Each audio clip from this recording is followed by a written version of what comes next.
Okay. Assalamualaikum warahmatullahi wabarakatuh. Good evening, ladies and gentlemen.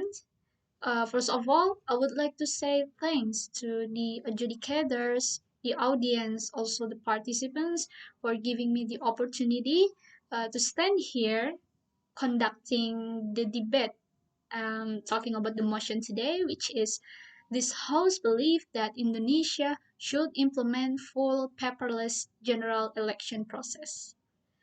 My name is Dhiya.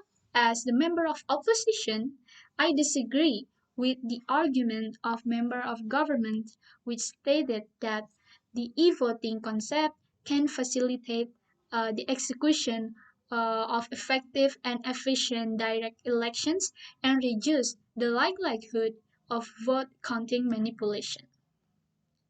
Are you sure with that statement? Okay, so let's talk about the real evidence. Before that, I have recently said that I totally disagree with the motion, which is Indonesia should implement full paperless general election process. And once again, I also very disagree with the member of government statement that said e-voting can reduce the likelihood of vote counting manipulation. Why? Okay, so let's talk about the security aspect.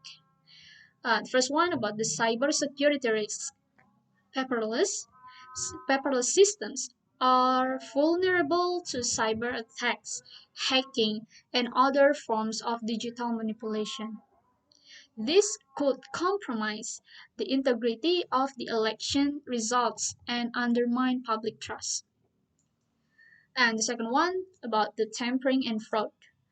Without a paper trail, it becomes challenging to verify uh, the accuracy of the result. If malicious actors manipulate election records, there may be no reliable way to detect and correct these issues. Okay, the next about the evidence. E-voting has the potential to carry significant risks that can limit fundamental fairness and privacy. One of the main concerns is the possibility of over authority and manipulated details, which can compromise the integrity of the election. There have been several instances of voting systems being hacked or malfunctioning, leading to inaccurate results.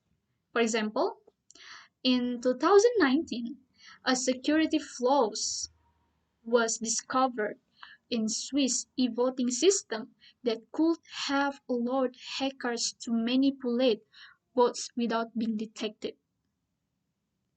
In 2022, voters in three local government areas in New South Wales, Australia, were forced back to the polls due to technical issues with the e-voting system.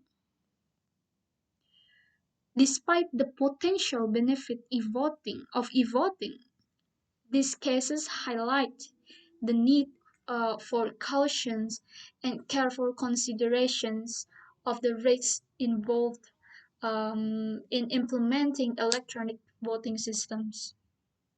So, the decision to implement e-voting in any country, including Indonesia, involves careful considerations of various factors.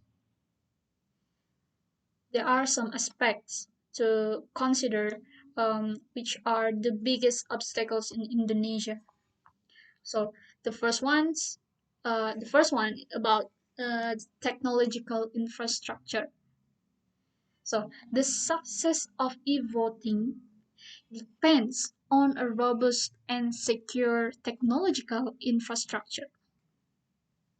Indonesia still would need to invest in reliable and resilient systems to ensure the integrity of the electoral process.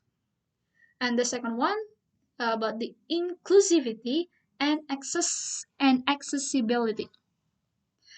Indonesia is known for its diverse population, and any move to e-voting should ensure that the system is accessible to all citizens, including those in remote areas or with limited access to technology. So there are many more factors like public trust and education, legal framework and regulation, pilot programs and testing, and so on. So, based on the explanation I have mentioned regarding the negative impacts and very big challenges, as well as the many obstacles, it can be concluded that Indonesia has not been able to implement for paperless general election process. So it's obvious that I totally disagree with the motion of today, which is this House believe that Indonesia should implement full paperless general election process. So that's all about my opinion and the support by the evidence one. So thank you very much for the opportunity. Wassalamualaikum warahmatullahi wabarakatuh.